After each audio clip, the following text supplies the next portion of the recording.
On October 10, 2018, Jimmy Butler's infamous practice with Minnesota took place. He destroyed the starting unit with the third stringers and humiliated every single player. This included Karl Anthony Towns, who Butler never got along with. He thought Towns was too soft and that he cared more about his stats than winning. This resulted in a disappointing season filled with constant arguments. Therefore, what did they actually say to each other? We're going to break it all down in this video, including the before and aftermath. Let's get into it. It all started in the 2017 offseason. The Bulls had just came off a disappointing season, losing in the first round to Boston. Butler put up great numbers, but it wasn't enough to contend. Also, he didn't get along with coach Fred Hoiberg. Butler believed he was too laid back and that he didn't stand up for his guys. In fact, Butler let him know in a direct confrontation. We have a team meeting and Coach Hoiberg is like, Jimmy, what's going on, man? Like what's going on with me and you? And Jimmy was like, he looked at him, he was like, well, for one, I think you're soft. And Coach Hoiberg was like, fuck you, Jimmy. You know how Jimmy is, he's real sarcastic. So he's like, oh, see, you asked me now, it's fuck you, Jimmy. That kind of proves his point. With that in mind, it was time for a change. Despite Butler expressing multiple times that he didn't want to leave, the Bulls needed to reset. On draft night, they sent Jimmy Butler to Minnesota for Zach LaVine, Chris Dunn, and the draft pick that would later become Lauri Markkanen. This was a big move for Minnesota, who hadn't made the playoffs in 13 years. The team was young and inexperienced, led by a 21-year-old Karl Anthony Towns and a 22-year-old Andrew Wiggins. The team was also coached by Tom Thibodeau, who Butler really respected. He knew what it took to win, and Butler was thrilled to help the young guys. During his introductory press conference, he said this: "These young guys are really talented. I'm just here to push them to the best of their abilities, and I know that they're going to do that. They're going to come in each and every day and work, which is all you can ask for them. And we're going to put this team together the right way. They play with so much joy. They have fun, and they want to get better. And when you put that all together on one team, I mean, they talk about sky being the limit, but I think we can go a lot higher than that." As you heard, the expectations were clear: make the playoffs and contend for a title. Also, Butler really believed in Towns. He said he was the best player on the team and that he should become the focal point of the offense. However, that didn't last for too long. The Wolves started the season 2-3 and Butler was furious. He thought there were a lot of bad habits with the team. After a tough loss, he said this in the locker room. We wasn't looking that good. Jimmy come in the locker room, he was like, fuck this team. I gotta be me. I gotta take over this whole thing. And he just started like, they ain't the ones. Like, they don't got it. And I'm like, damn, Jimmy, they got it. Like, he's like, they ain't got it. They don't believe like we believe. They used to losing. I don't know how to lose. I ain't used to losing. They used to losing. In other words, Butler realized this was a tougher challenge than he thought. Towns and Wiggins were putting up solid numbers offensively, but it wasn't enough to win. They were getting out-hustled and showing poor effort defensively. That's when Butler decided to take over. For the entirety of December, the offense ran through him. He averaged 27 points and 5 assists per game in the span while shooting 50% from the field. The team was also in the playoff mix, and by February, they had climbed as high as the 3rd seed in the West. It was clear that Butler was the difference maker and things were going well. Towns was fitting into the offense and the team was clicking. However, something unfortunate happened. On February 23, 2018, Jimmy Butler suffered a right meniscus injury against the Rockets. This was devastating for the Timberwolves, who heavily depended on him. After the game, Towns was extremely upset in the tunnel. He slammed the wall and a coach immediately called him out. He yelled, "Cat, come on, quit being a pussy." This was reported by Kelly Iko, who worked with the Rockets at the time. Even though this wasn't exactly said by Butler himself, it was a sign for what was about to come. The Wolves sidelined Butler for 6 weeks, giving Towns the opportunity to lead the team. Also, Wiggins was given a bigger role on offense. However, that didn't lead to many results. By the time Butler was back, the team had fallen out of the 8th seed. This left a bad taste for Butler as he thought Towns and and Wiggins didn't have enough desire to win. Still, Butler tried to make one last push. He led the Timberwolves to 3 straight wins, earning the 8th seed in the West. This was a tough situation for Minnesota as they were matched up against the Houston Rockets. This team was lethal with James Harden and Chris Paul, and Towns always had issues defending the pick and roll. In Game 1, we saw that on full display. Towns couldn't guard anyone, allowing Clint Capella to score 24 points. He was lost in defensive rotations and Butler had to call him out. He said, "You gotta come over and help." Also, Towns struggled offensively. He was held to just 8 points and even fell asleep in crucial moments.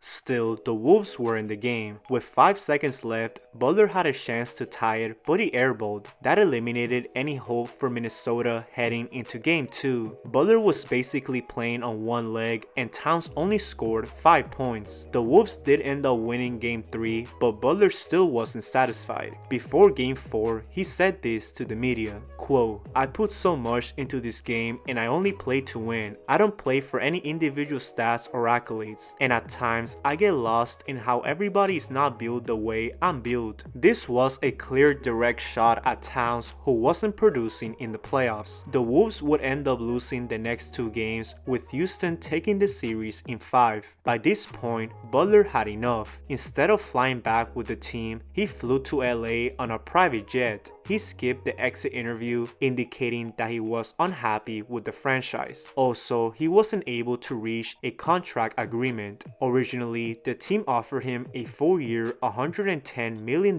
contract, but Butler denied it. He felt like he should have received more, demanding a 5-year, $188 million extension. The team also had to extend Towns, so they were in a tough situation. Both wanted to get paid, so these negotiations lasted for months. In fact, a report came out that Towns wouldn't sign an extension until the Butler situation was figured out. Things were getting conflicting, but the team prioritized Towns. He signed a 5-year, $190 million extension. This is exactly what Butler wanted, so he immediately demanded a trade. He felt disrespected since he had just carried Minnesota into the playoffs. With that in mind, Butler didn't show up to any team workouts as well as media day. Towns was asked about Butler's absence and he seemed pretty bothered. How does the absence of Jimmy Butler affect your role on the court and in the locker room? I mean, obviously, you got to do more, but for me, I just got to go out there and contribute the same way. I got to go out there and play at a hard level. Got to give as much as I possibly can, and it's all of us to pick up the pieces. But would that have changed if Butler was here? I mean, you would have still been exhibiting the same effort.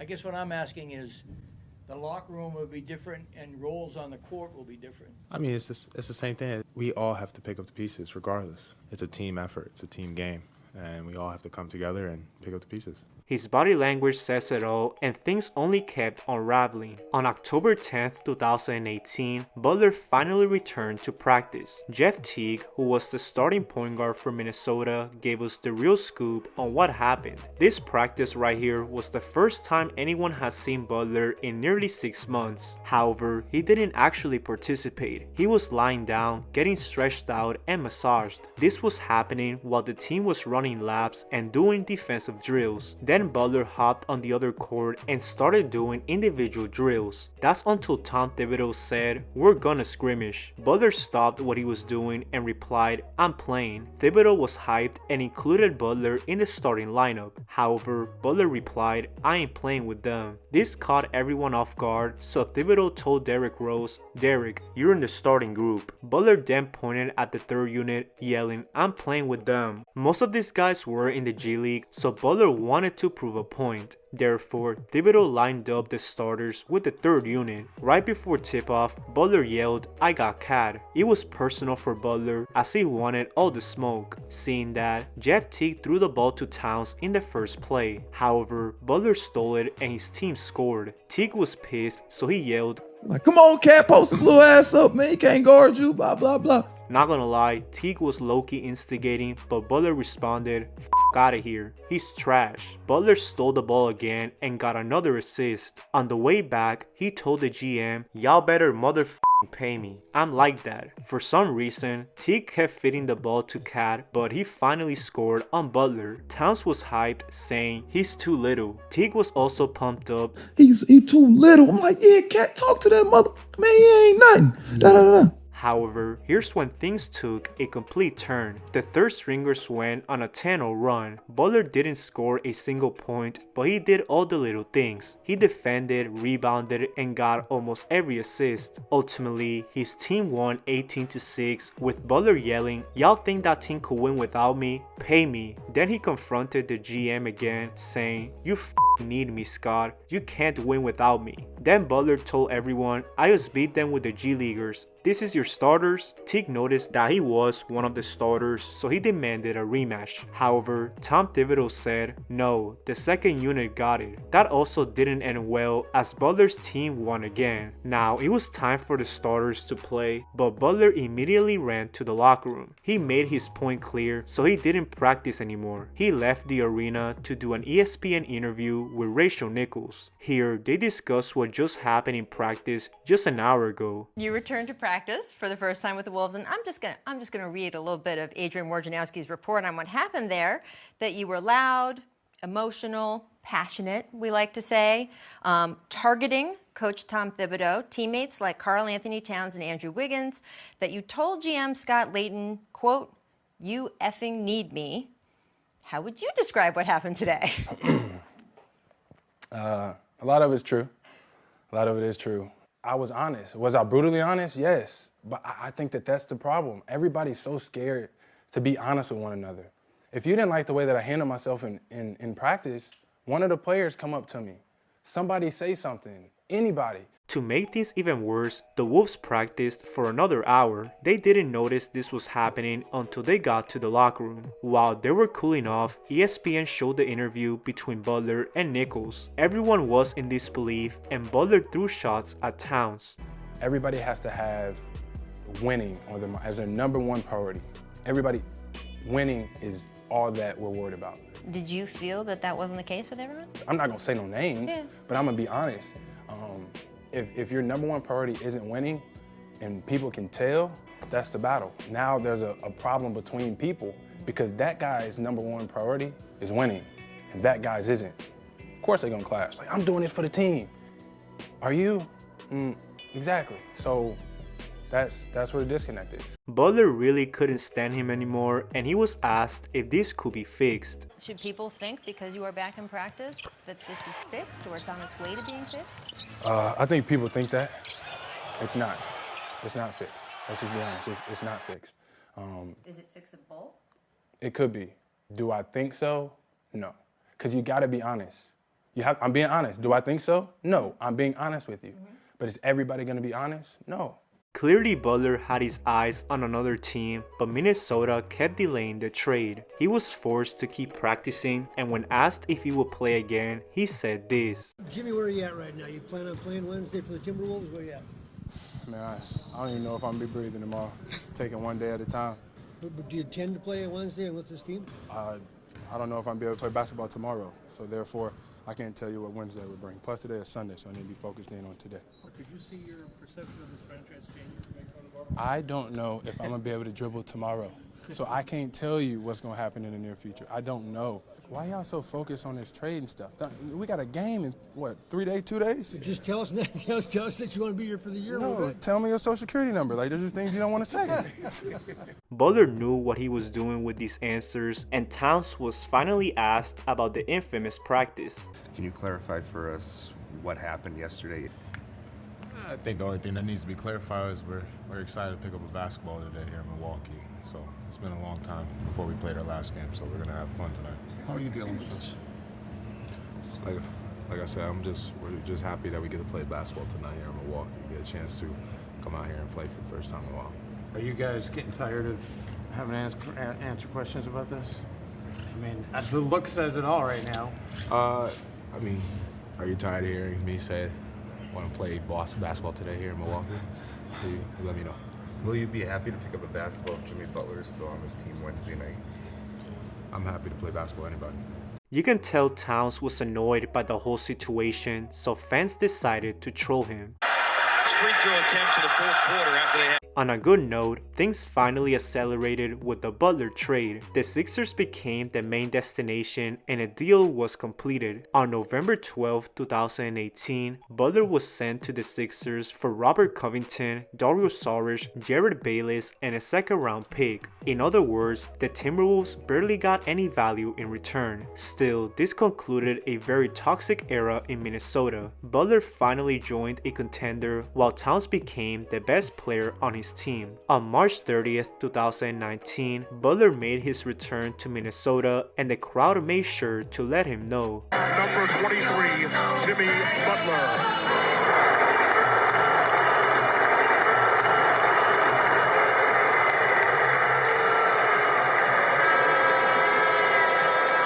As you saw, this didn't affect Butler at all as he kept smiling. He finished the game with a double-double with the Sixers winning by 9 points. Now, Butler and Towns wouldn't exchange words again until May 7th, 2021. At the time, Butler was in his second season with Miami, while Towns was in his 6th year with Minnesota. With 30 seconds left, Miami was up by 9. The game was pretty much over, with Butler leading the way with 25 points. That's when out of nowhere, things got heated.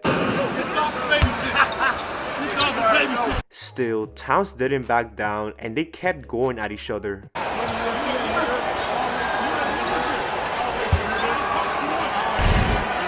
In this context, Towns was referring to the Rachel Nichols interview that he did after that infamous practice. After the game concluded, Towns was asked about this exchange, but Anthony Edwards had his back. Microphones caught you and Jimmy having a little conversation at the end of the game.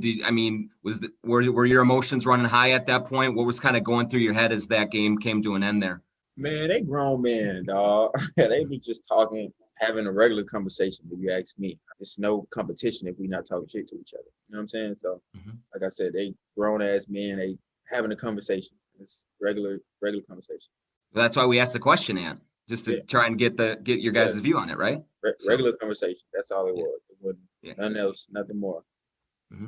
Edwards is definitely a real one for defending Towns, but Butler also tried to punk Edwards. On November 24th, 2021, Butler ripped the ball from him after a call. Edwards pushed him back and Butler got right in his face. Both players had to be separated, with Butler saying, "That's bullshit, man." Towns was actually on the floor when this happened, but decided not to interfere. That was the last time these two were involved in some type of altercation. On October 30th, 2024, Butler ignored Towns before tip-off. He walked around and didn't even acknowledge him. The funny thing is that he eventually dapped him up, but in a sarcastic way. We all know how Butler truly feels, and the two are still not on good terms. And that pretty much concludes the video. What do you guys think of this beef? Do you think Butler went too far, or was Towns really that soft? Let me know your thoughts down in the comment section below. I hope everyone has a great day. Peace out.